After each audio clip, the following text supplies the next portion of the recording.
So you're really thinking about becoming a voice actor. Let's hit pause for a second because voiceover really is an incredible industry, but it's not for everyone. So in this video, I'm giving you 10 key questions you need to ask yourself before diving into the world of voice acting to help you figure out if this career fits your skills, mindset, and work ethic, so you don't waste time or money heading down the wrong career path.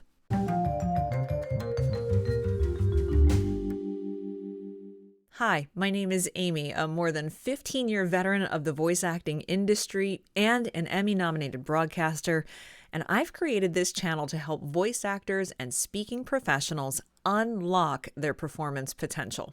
Before we get into the 10 questions, let's talk about why this self-evaluation matters. Voiceover is like any career. It requires time, effort, skill development, and investment.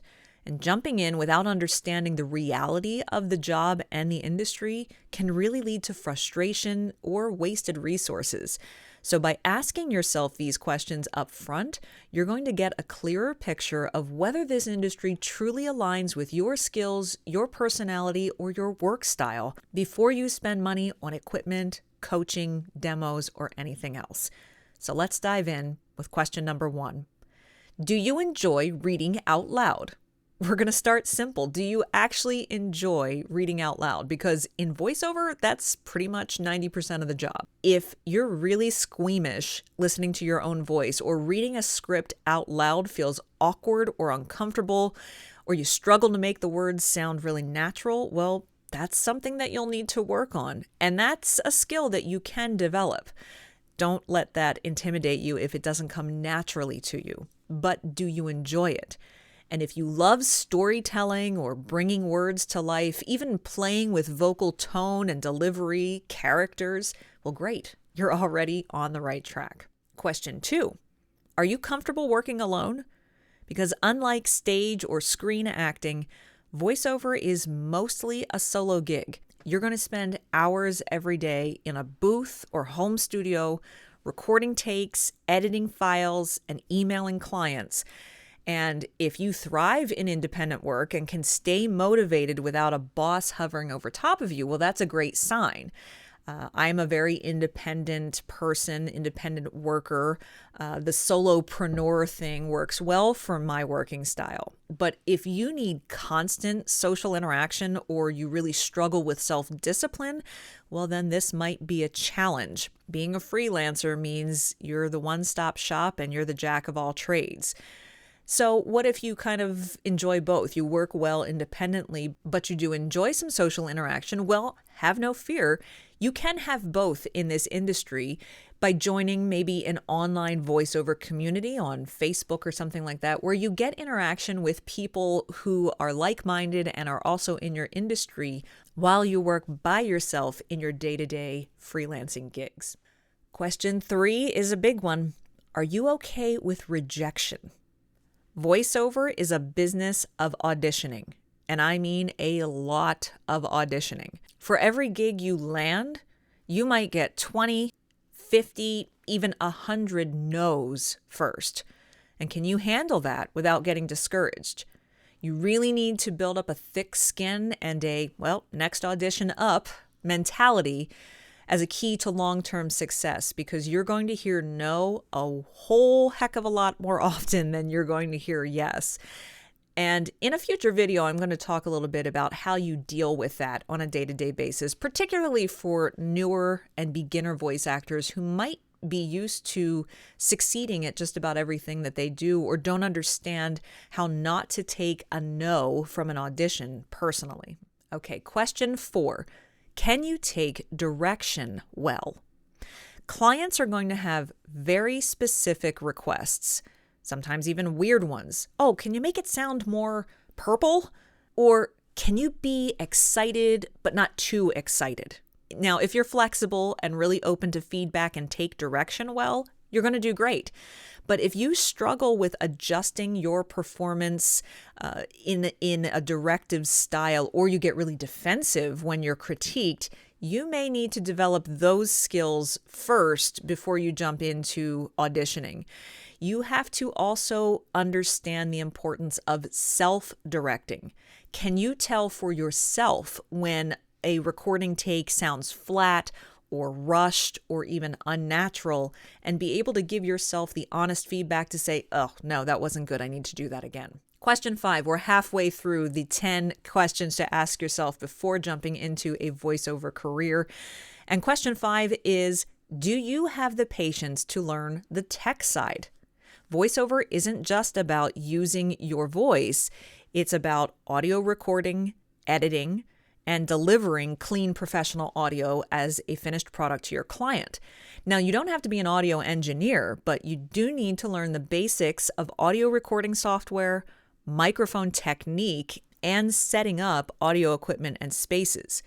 If you hands down absolutely hate dealing with tech, that could be a real hurdle for you.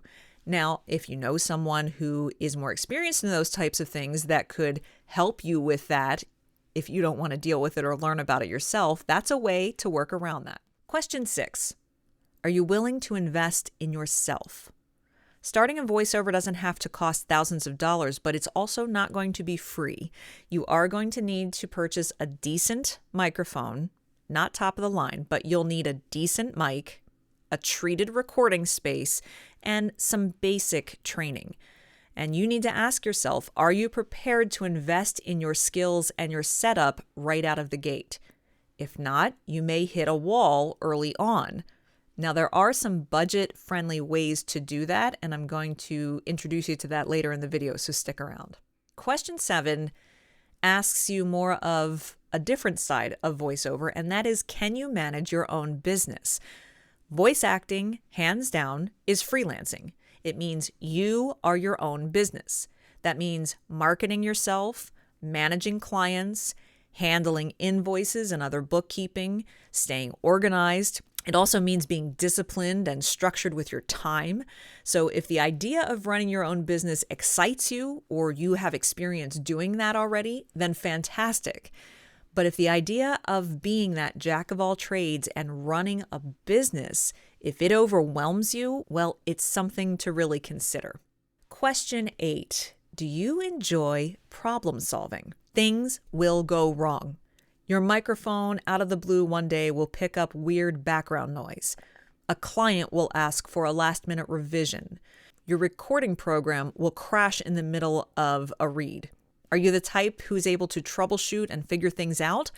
Or do you get super frustrated and overwhelmed and just shut down?